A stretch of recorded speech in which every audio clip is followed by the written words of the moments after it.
It's good to see all of you. If there's room next to you, you may want to let somebody know, because I know there's a full room, and we're excited to see all you for that.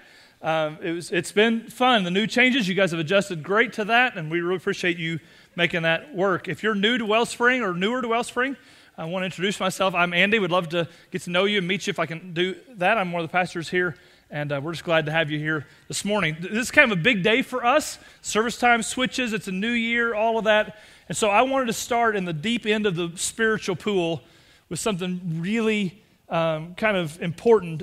I have with me here some bloopers out of church bulletins to start, really. Due to the pastor's illness, Wednesday night healing services will be discontinued until further notice. That's funny. That may be funny. It may go downhill from here. I think that's funny. Bertha Belch, a missionary from Africa, will be speaking tonight at Calvary Methodist. Come hear Bertha Belch all the way from Africa. The Reverend Merriweather spoke briefly, much to the delight of the audience. Don't get used to that. That's not happening today. I got a lot of things to say. Barbara remains in the hospital, needs blood donors for more transfusions. She's also having trouble sleeping and requests tapes of Pastor Nelson's sermons. That works. That works. That works. Don't let worry kill you off. Let the church help you. During the absence of our pastor, we enjoyed the rare privilege of hearing a good sermon from when J.F.W. Stubbs supplied our pulpit. Again, you're not lucky enough. I'm here, so it doesn't help you with that. This one is a groaner. Let me just tell you ahead of time. The low self-esteem support group will meet at 7 on Thursday. Please use the back door. Sorry about that. The church never ceases to surprise me when they do silly things. We're all human, and you get a bunch of us together and we do crazy things. Sometimes people will be critical of the church and say, oh, the church did this or the church did that, as if the church is the only place that happens.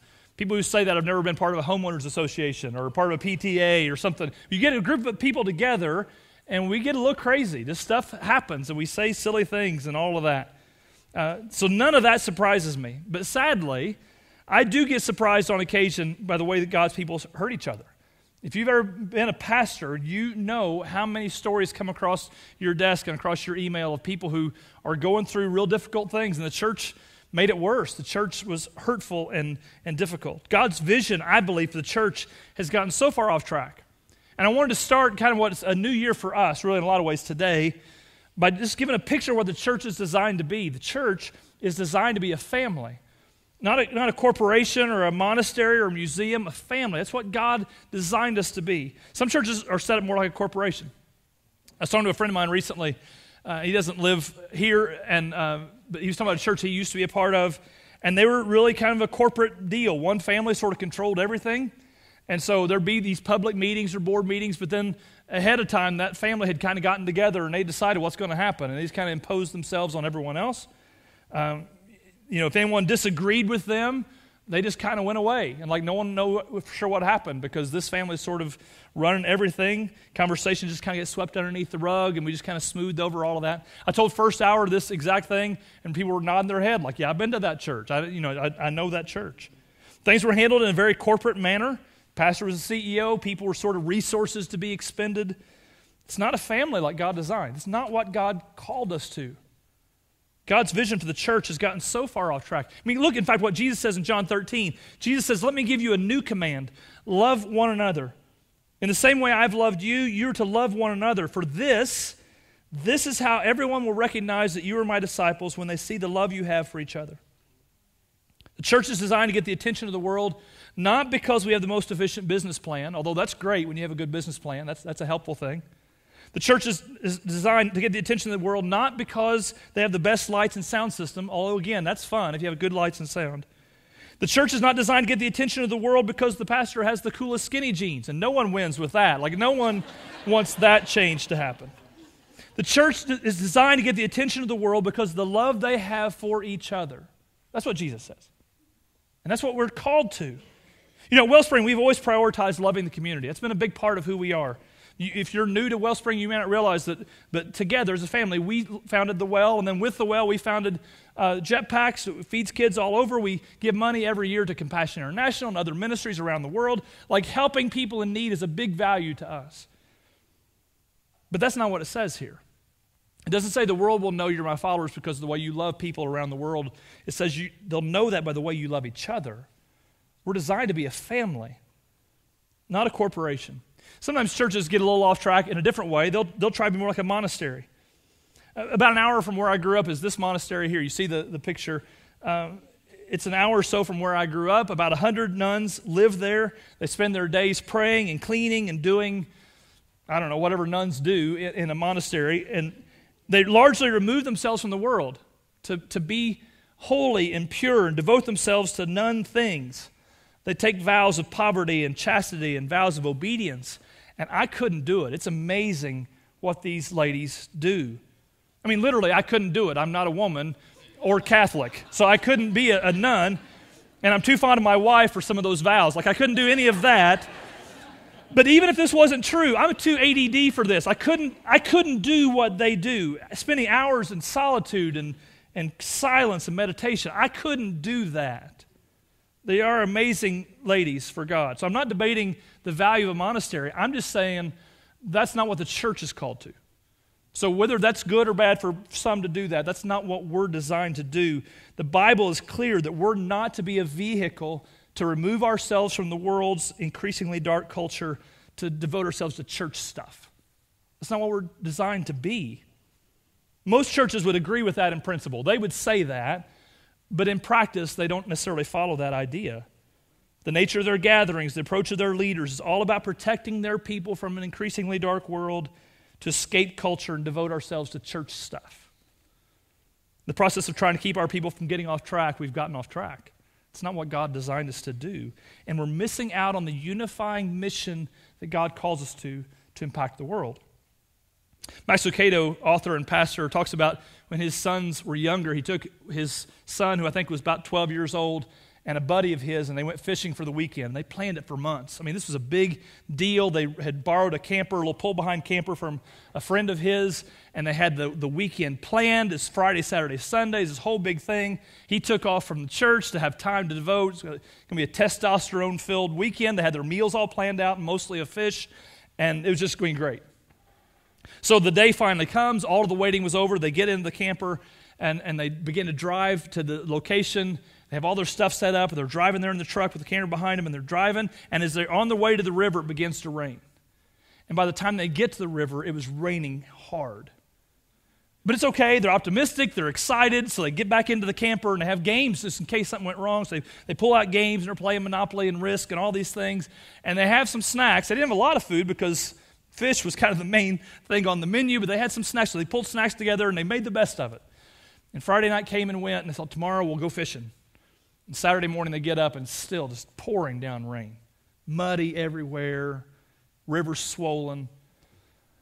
But we're going to be okay. We're going to be all right. So they pull out there's more of their food, and they pull out the cards, and they try to make the best of it, and they tell stories, but they're getting grumpy, honestly. This is not what they had planned. This is not what they were supposed to be fishing.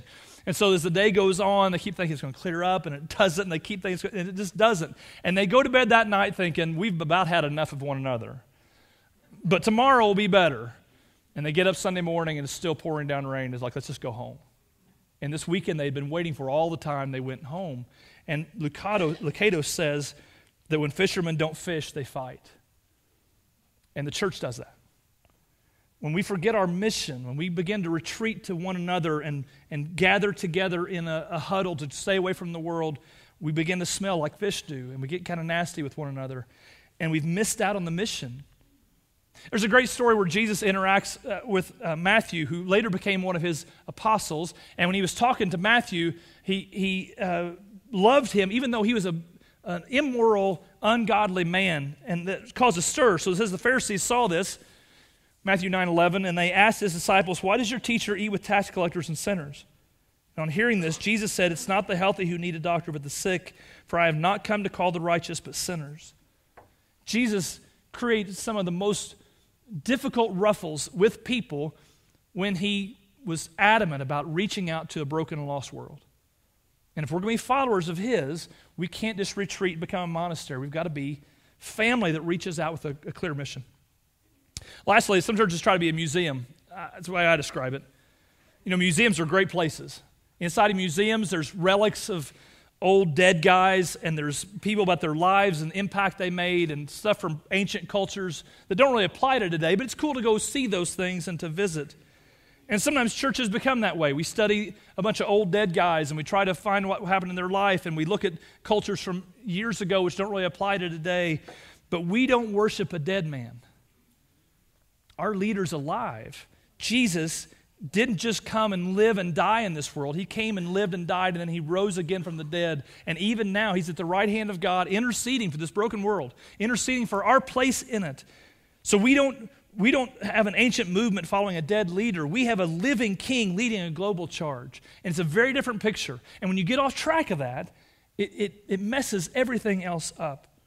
Look how Jesus described the church in Matthew chapter 11. It says, the kingdom of heaven has been advancing with force, and forceful people are taking hold of it. If you look at the followers that Jesus called closest to him, they were some rough rebel-rouser types, but they got some stuff done. And Jesus wants people of action to make an impact in their world, not just to retreat and study ancient cultures. For far too long, we've treated the church as a location to drive to. Let's go to church. Or we see the church as a service to attend. Like, what time's the church service again? They keep switching it on me. That kind of, hypothetically, we look at these things. But that's not what God calls us to. God's vision for the church has gotten so far off track, but it's time for us to put it back in place. So what's the church supposed to be? God wants us to be a family. Look how the Apostle Paul, one of the early leaders of the church, described his role as a leader. He said, as an apostles of Christ, we could have asserted our authority. Instead, we were like young children among you, gentle. Just as a nursing mother cares for her children, we cared for you.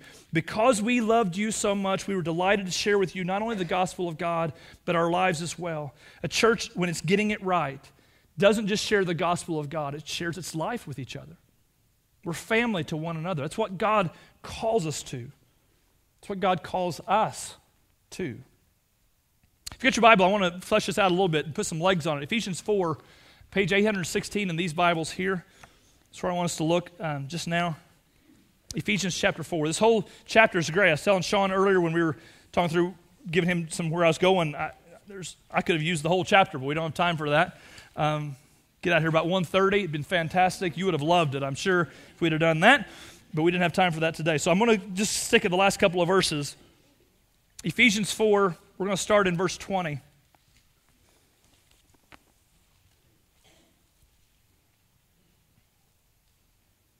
Feel free to look back later and kind of catch up because he's building on a thought. But verse 20 starts by saying, that, however, is not the way of life you learned. When you heard about Christ and were taught in him in accordance with the truth that is in Jesus, you were taught, with regard to your former way of life, to put off your old self, which is being corrupted by its deceitful desires, to be made new in the attitude of your minds, and to put on the new self, created to be like God in true righteousness and holiness. He says when you give your life to Christ, you become a new person. Your old life is gone. The way you approach the world is gone. Your motivations change. Your perspectives change. You have a change of heart.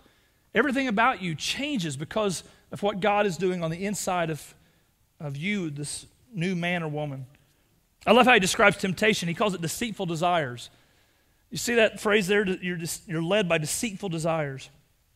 Temptation is that way. It looks right in the moment. It feels right at the time, but it just leads to pain. You think, well, this anger will get me where I want to go, or this selfishness will put me first, or maybe if I have resentment and don't let my guard down, that'll make this relationship where it just always makes sense in the moment. But it just leads to pain when we get off of where God would have us to be, this new self. So he says you take off your old self, you put on a new self, which is to be made like Christ, and that changes everything. And he takes the rest of the chapter to describe what that change looks like. He starts in verse 25 with the word therefore. So in response to God changing who you are, how are you going to put feet on that? How are you going to live your life? So he starts in verse 25. He says, therefore, each of you must put off falsehood and speak truthfully to their neighbor, for you're members of one body. That always seemed out of place to me, if I can just be honest. Therefore, this is the first thing in response to God's newness in you. He says, you're members of one body, so don't lie to one another. Like it seems like that's not the biggest problem you can tackle. Like if you're going to tackle, like in the Greek language, if you look at the Greek, order matters. So the first things are more important than the second things and third, and it gets less important. So he starts off by saying, since you had this great new opportunity, God's in you, put off falsehood. Like it doesn't make sense to me. The Amplified Version says, therefore rejecting all falsity. Literally, it's having put off the falsehood. Like he starts this whole section about how to interact with each other by saying put off falsehood. Like it doesn't make sense. Let's keep reading and we'll come back to it. Verse 26 says, in your anger then don't sin. Don't let the sun go down while you're still angry. Don't give the devil a foothold, so that can cause problems in relationships. Anyone who's been stealing must steal no longer, but must work, doing something useful with their own hands, that they may have something to share with those in need. So as part of this family that he's describing, you not only don't mooch off other people when you could help yourself, but you try to be a helper. You try to do something for other people. Verse 29, don't let unwholesome talk come out of your mouth, only what's helpful for building others up according to their needs, that it may benefit those who listen. So watch the way you talk to each other. Don't get nasty. Don't grieve the Holy Spirit of God, with whom you're sealed for the day of redemption. All of those things do that. They make God sad. Get rid of all bitterness, rage, anger, brawling, slander, along with every form of malice. Be kind and compassionate to one another, forgiving each other as in Christ God forgave you. That all makes sense except for the first verse. Why does he start with put off falsehood? It doesn't seem important enough to be in that spot. I've been digging around on it, trying to figure out what he's talking about, and I think it's something a little beneath the surface. Again, it's the idea of put off falsity, reject the falsehood. I think, I may be wrong, I think he's describing a style of living with one another where we don't really get honest with each other about what life's like. We put on a face that everything's okay, there's no problems in my life, and I go around as if I don't have any of those struggles that I used to have. And when I do that, it causes everything else to unravel. He puts that first because that authentic life, that inauthentic life, rather, is maybe the biggest problem that churches can have. So sure, you're going to have anger and you're going to have people taking advantage of the system and you're going to have sass. If you don't believe that, turn on the news. You'll see it all over our culture. But to start with, the first thing he says, before he gets into any of that, is you've got to be a place where you can be family to one another, where you can be honest enough with each other to tell the truth about what's going on in your life and the struggles you have and the things that you need. A place where people know you and choose to love you anyway. A place where you can disagree without becoming disagreeable. A place where your allegiance to Jesus supersedes every other allegiance that you have. It's a different kind of community where the falsehood goes away. So I want to give some practicals here, some takeaways, and we'll spend the time we have remaining to do that. First thing I want to challenge you to do is to find family. If you don't have a spiritual family, you need one. You need that. So if you feel welcome here, then we'd love to be family to you. But I want to ask you to put yourself in 100%. It's a new year. It's a new day. If you just kind of dabble on the surface, you come and listen and check in every now and then, you're not going to experience family. So I want to challenge you to find family. If it's here, if you don't know how to get plugged in, go to the Life Track. It's like an on-ramp to WellSpring. We'll help you get plugged into the things going on around here and find smaller groups of people that you can do life with instead of just being in a big sea of rows together. So if WellSpring's right, jump in and give us this year and see what family looks like. Now, if WellSpring's not the right fit for you, I know most every pastor in town, I'd love to help you find the right fit. Honestly, I'm not trying to run you off, but we may not be the right fit for you. And if we're not, I know the other guys, and there's some great churches here, would love to help you find family. Because what I want for you most is not for you to be here. I want you to find family most. Because as a follower of Christ or someone who's exploring Christianity, you need family. You need people in your life.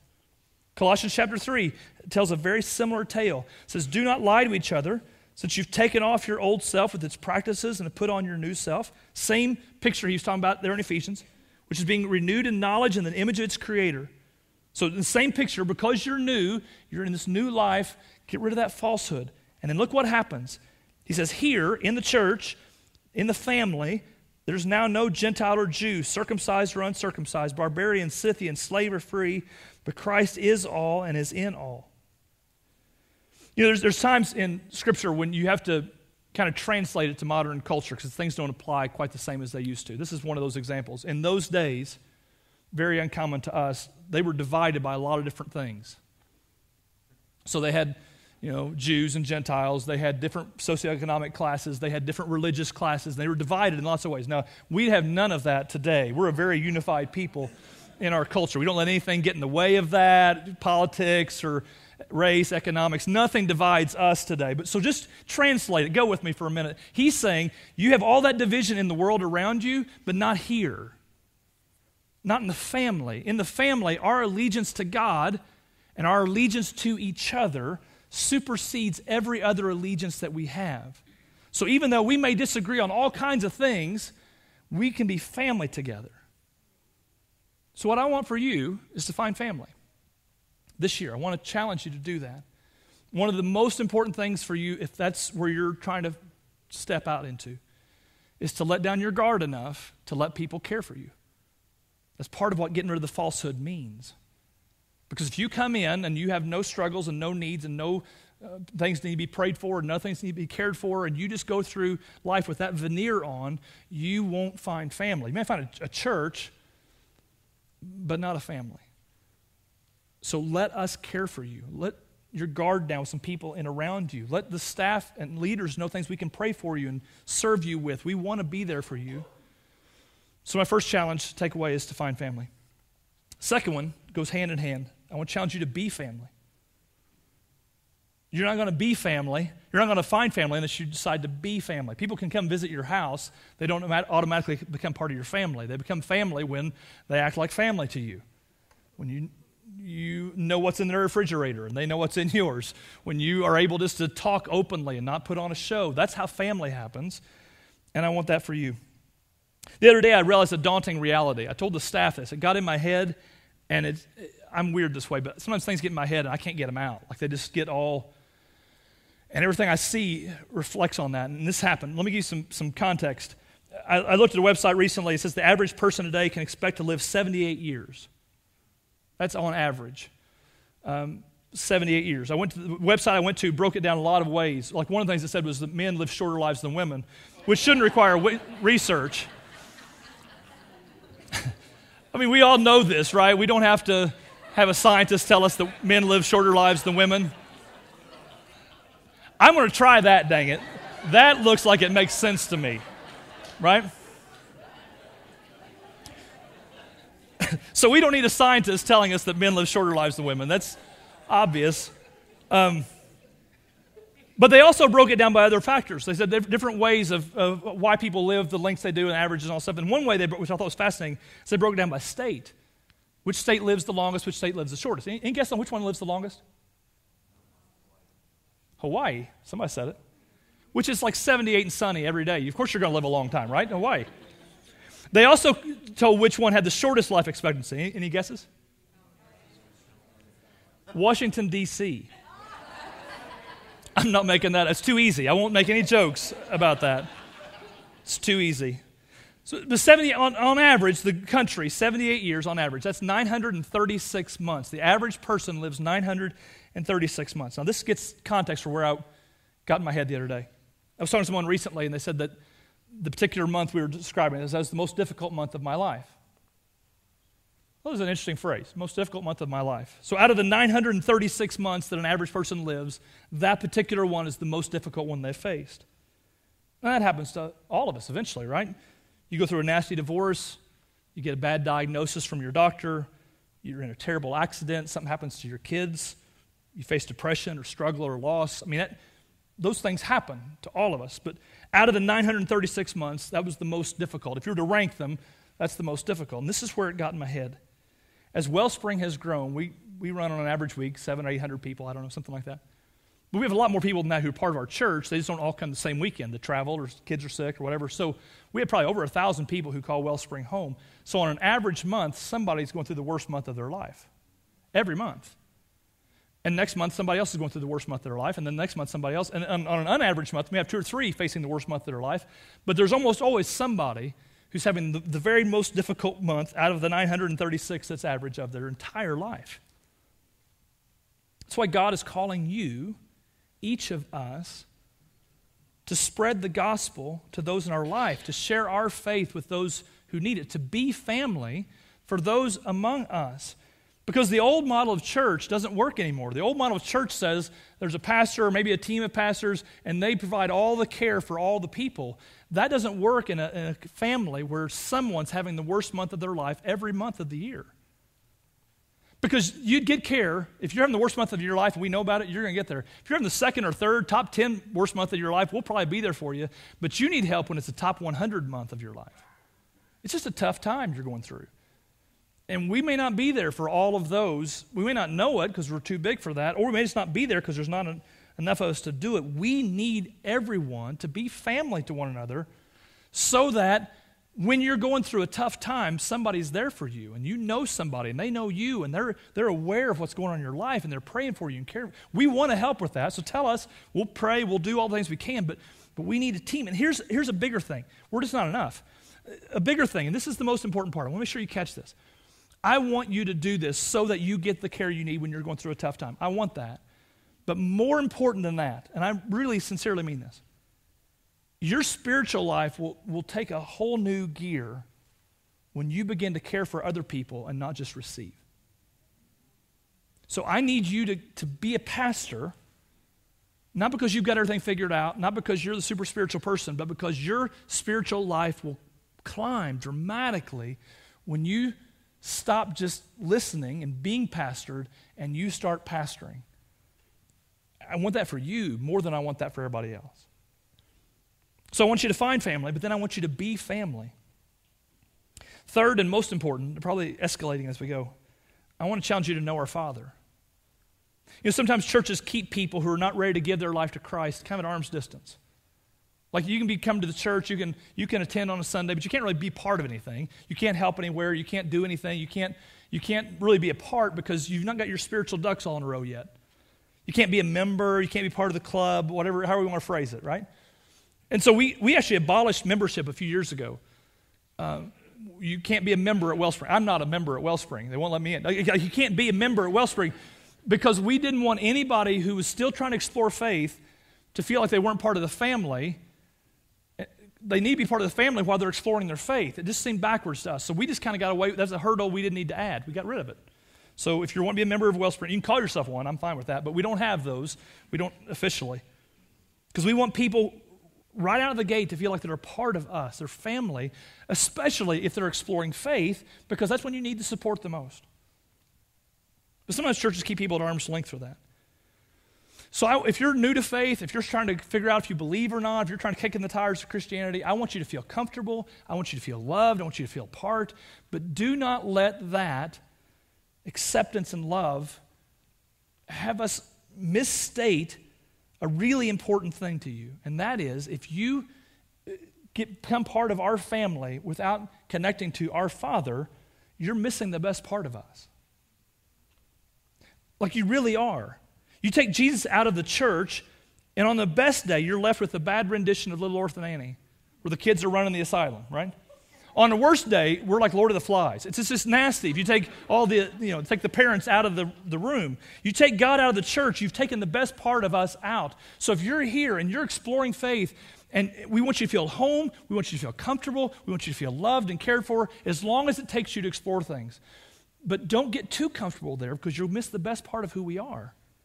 Any kindness you see in us is from God. Any charitableness is from God. Any sense of giving or love or generosity is all come from God. So if you come and explore us and like us, but miss out on Him, you've missed the very best part of who we are. So I want you to find family here, or if not, let's help you find family.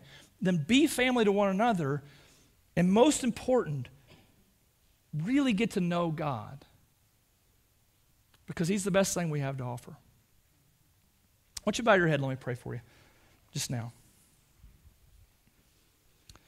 God, I thank you so much that you had this idea for family. We mess it up. I mess it up all the time, God. We live less than what you call us to. But you had this grand vision where people could come together amidst a divided culture, amidst all kinds of things that cause friction, and we could be family to one another, genuine, authentic family, where we take down the mask, we take down the pretense, and we can love one another through the good times and the difficult times and the most difficult times. And God, I want that for us. I want that for me. So God, I pray that you'd help us to be family to one another. You brought us to Spring Hill from all over the country for jobs or family or other things, and many of us don't have family living right close by. Help us to be family for one another because of our unity in Christ. God, may it be true that our allegiance to you supersedes every other allegiance we have, that we can be united in spite of all of our differences, and that we can love each other through the good times and hard. God, may it be true that everyone in this room not only feels loved and accepted where they are, wherever they find themselves, but God, they understand that the very best thing we have to offer is you. More important than any other things that churches try to market, God, is you. You're the best thing we have. And I pray that everyone, even if they're not ready to accept that yet, would see that and explore it with a seriousness and a passion that it deserves. God, I pray there would be some today who would get to a point where they say, you know what, I know enough to know. I need God in my life. And they would give themselves to you today. I pray, God, that would happen today. I'm grateful, God, for all that you do. I'm grateful for Jesus.